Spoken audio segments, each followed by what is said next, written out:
This is Official Nerd Business.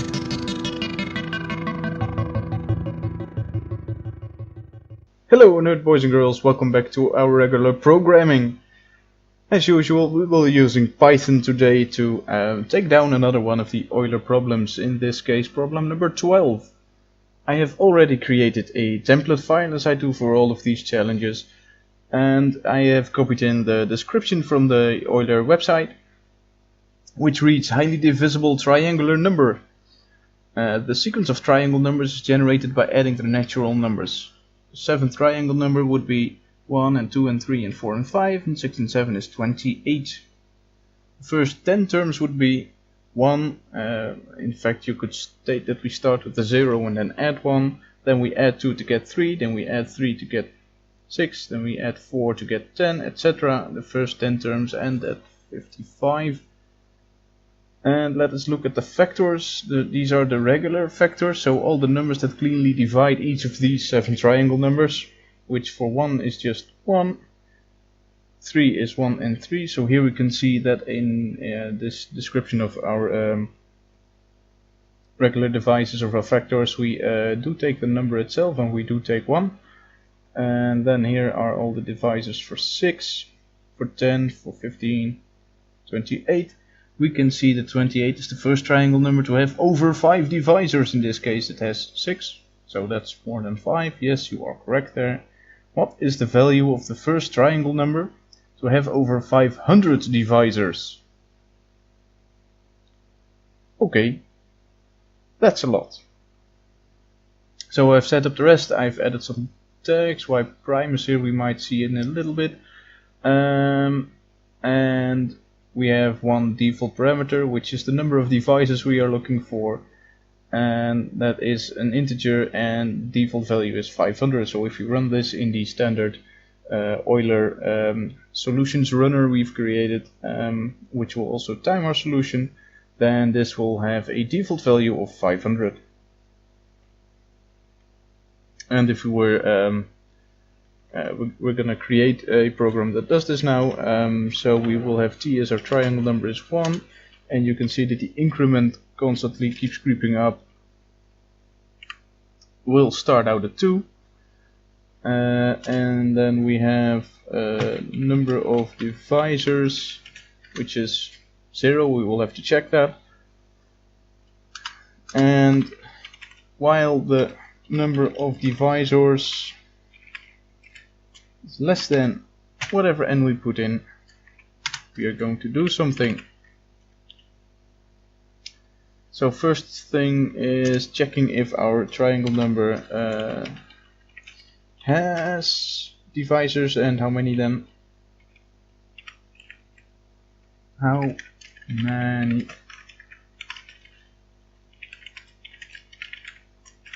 And if this is not what we are looking for, then we need to increase the triangle number. At each iteration we would need to reset this guy.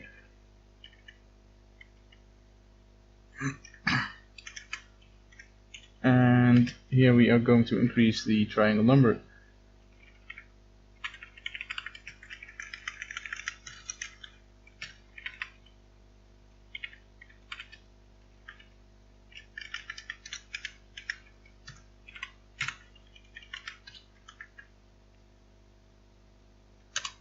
So that's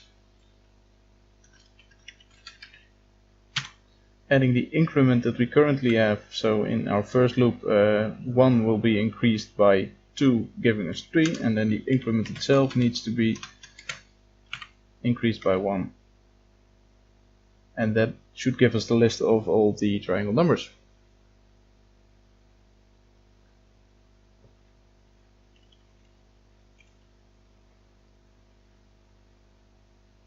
Now for finding the divisors. We could do, so we already have an I.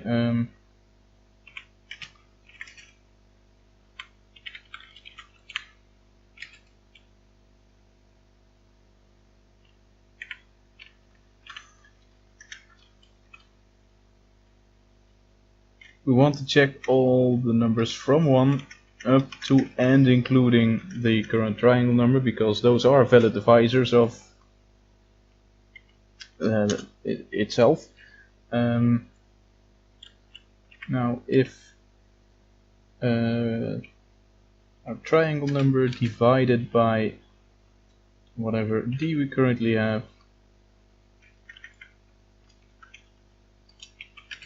if this yields a number without anything after the decimal, then we know that this was a clean integer divide, and we can increase numdivs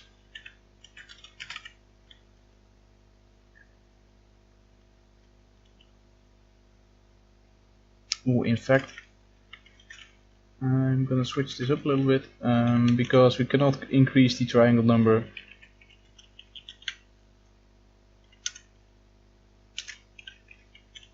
at this point. The oh, sorry, not sure what happened there. The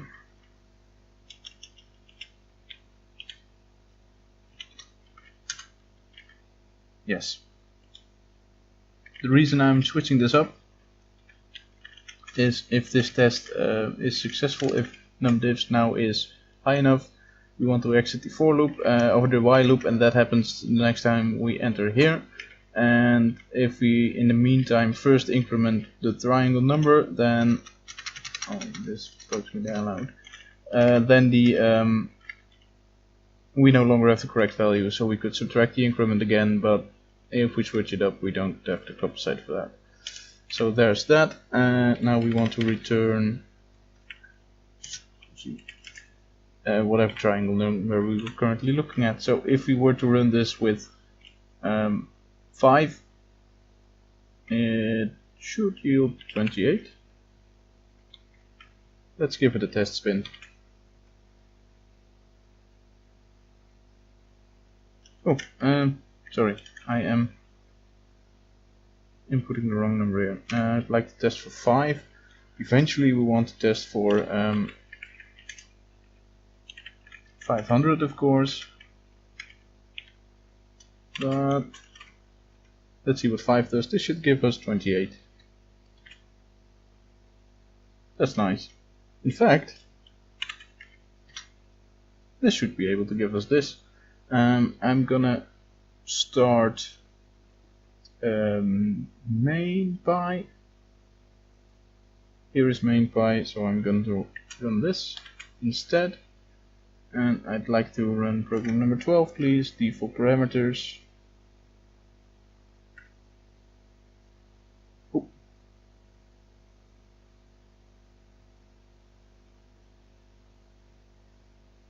I seem to have made an oopsie in the default parameter. And I think I have already found it.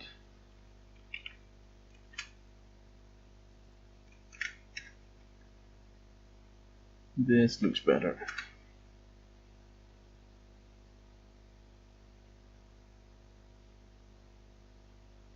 So it needs to check a lot of numbers, of course.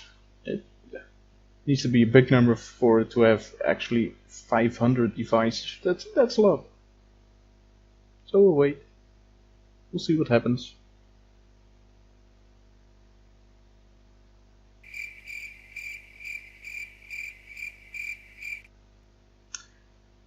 Yeah, you know what? I think I'm gonna quit this. This is too slow.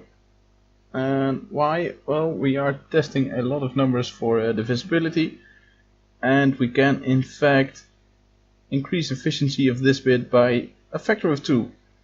And why is that? Well, whenever we find a divisor, anytime we have a d that successfully, whenever d is successfully divided by d, it means that there is a number. When multiplied with d, it will result back in t. So the presence of d indicates the presence of n. So we should be able to increase this by 2. But we should know when to stop checking, because right now there's a certain point when we are testing any t, which is 2 times a large value of n and 5 times a slightly smaller version of n, and then at some point we are on the other side of the number line where we find n actually, and we see that n multiplied by 5 results back in t, gives us a clean division again, etc. And we want to find what this point is. And there is one special number, x, which multiplied by itself, which indicates that it is smack in the middle, results back in t. Do we know what number this is? Yes, because x times x equals x to the power of 2, which means x is the square root of t. So we can increase efficiency here a bit by not going all the way up to t plus 1, which the plus 1 is only there to include the last number up to t, but we can go up to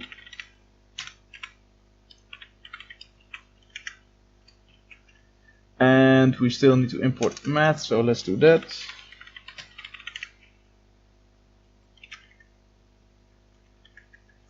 And since this might give us weird decimals, let's just add the ceil function to always get the highest number. Now there are certain edge cases here, in which case the root number itself is a divisor and we would count it as 2. So we want to only add 2 if the current divisor is not equal to exactly this, its own square root, and if it is, we don't want to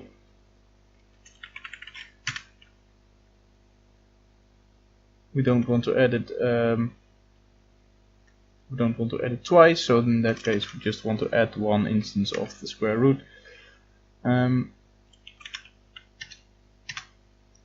So this should improve efficiency by 100%. This should cut down processing time by 50%.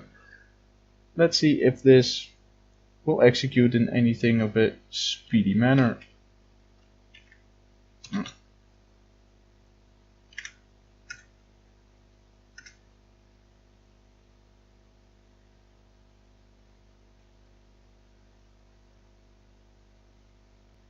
That is incredibly quick. It apparently saved quite a lot more than a mere 50%. In fact, we got the correct answer. I can spoil that for you. This is the right number. If you enter this over at Project Euler, you will get the green check mark. And we processed it in only 7.4 seconds. However, once you've entered this number and used this first attempt, this brute force attempt, you will get an overview, and the overview holds it's quite a treasure trove of mathematical insights. For starters, there's a certain way in which you can generate triangle numbers instead of just running them up. We could it's pretty clear that we are looking for a pretty big number that has this many divisors. In fact, how many divisors does it have? This has 576 divisors. And you can generate numbers, so that means you can start at a higher term in the sequence. You could say now start looking from the 10th term, or start looking from the 20th term, or the 50th, or I have no idea which term this is that we're looking at right now.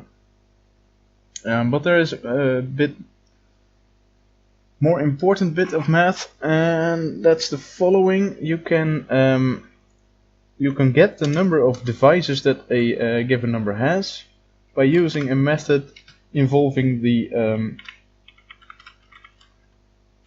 the prime factors of a number. So we are currently looking at the proper factors, at the dividers, but there is a way to do this with prime factors.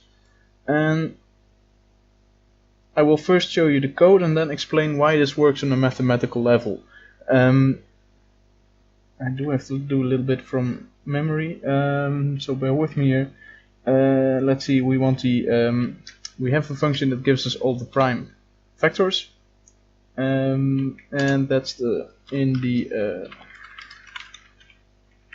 our solutions.look Euler. So first off, prime factors is e dot prime factors of n.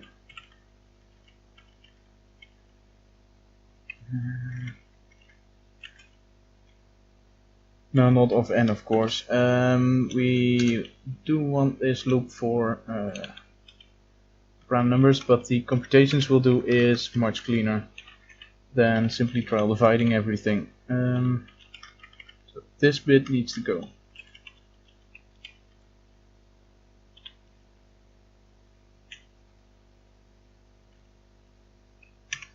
Alright, and this now becomes not n but t.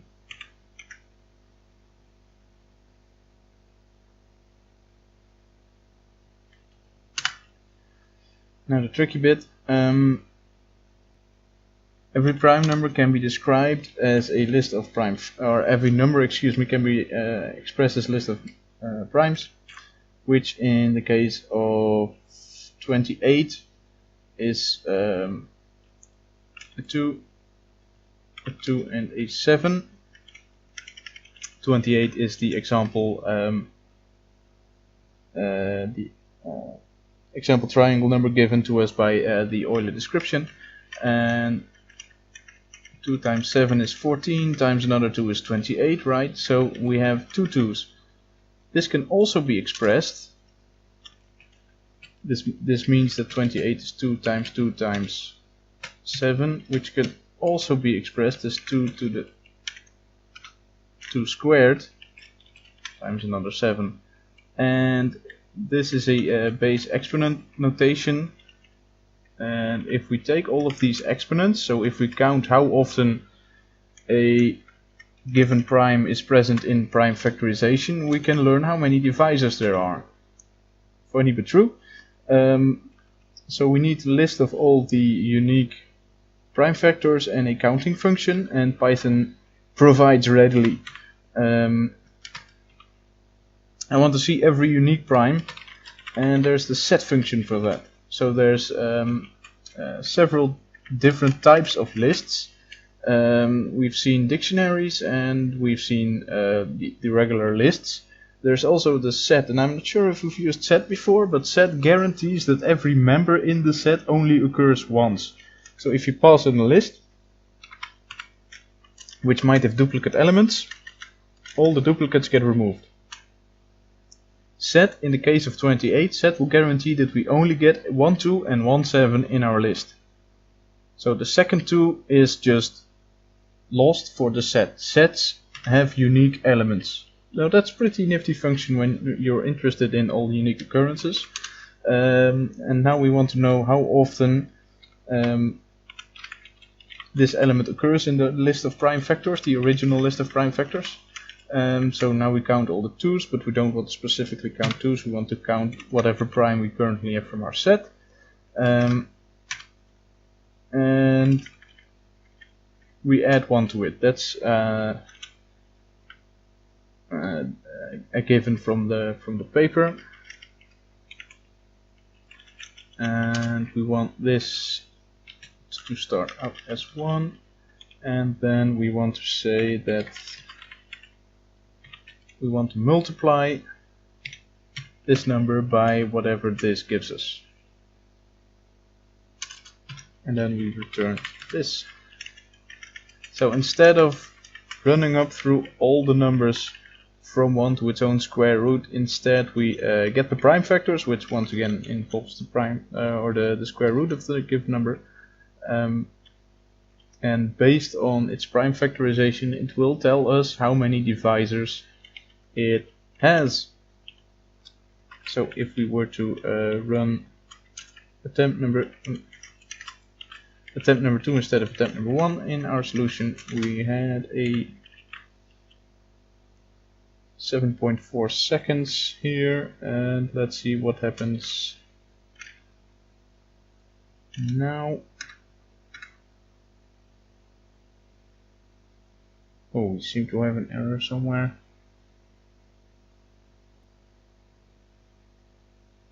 Oh yes, this is on the wrong indentation level. And I guess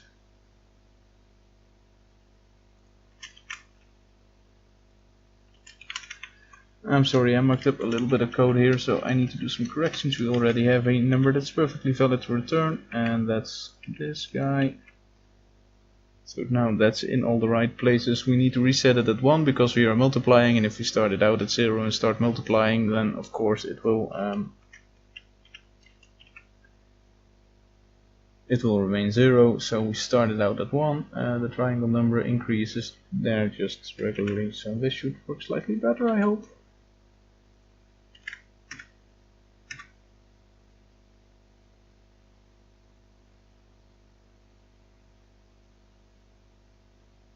Except that it doesn't.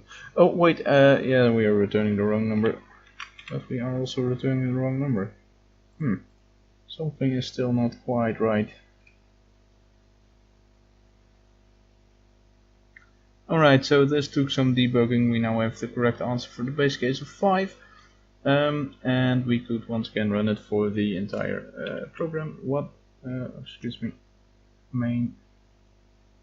So what went wrong?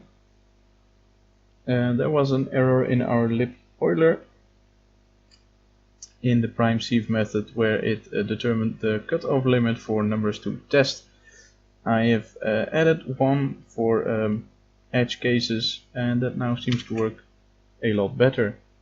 So if we were to look at problem number 12 with 500 divisors, it finds the correct number in 1.2 seconds, which is 6 or 7 times quicker than it was on the on our attempt number 1. So there you have it. We can use prime factors to find the number of divisors.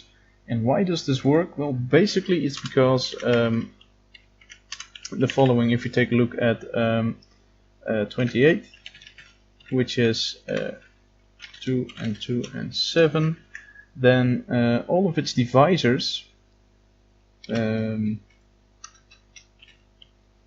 it has a list of divisors that consists of course of 1 and 28 itself, but also of a single 2 and a single 7,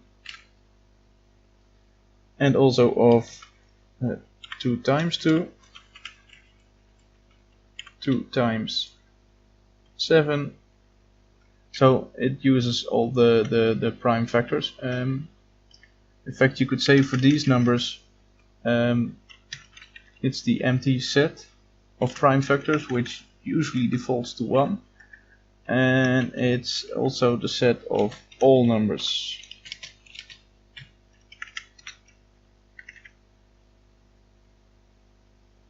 So there's 6 numbers that you can compose with all of the prime factors that are in 28, and in each of those numbers, because it has the same, because it taps out of the same source of all the prime factors, it automatically means that whatever number this list of prime factors will give us,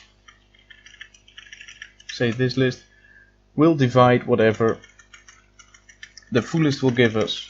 And that's why this method of finding the prime factors, looking at how often a certain prime factor comes up, and using that information, it's basically a peek ahead of combinatorics, of statistics in fact, and later in Euler problems we will see permutations and combinations a lot more, and in fact we will make some code that that can do this without looking at the number of prime factors, but just combining the actual prime factors, and maybe it will be interesting to look back at problem number 12 at that time to use the permutation code that we have at that point. So that's problem 12 for now. We've seen how we can solve this brute force in 7.5 seconds. We've seen how we can do this with help from the overview a lot quicker, in 1.2 seconds. And we've seen why that is a possibility, and I think we shall revisit this problem when we have done more with permutations, which also is a big topic later on. As usual, you can find all of these solutions back on my GitHub, link in the description, and I will see you back next time for problem number 13. Thanks for watching this video on Official Nerd Business. Don't forget to like and subscribe and click the bell icon. Did we discuss everything you wanted to hear, or did we miss anything? Any topics you want to hear in O&B? Leave your thoughts in the comments. See you next time.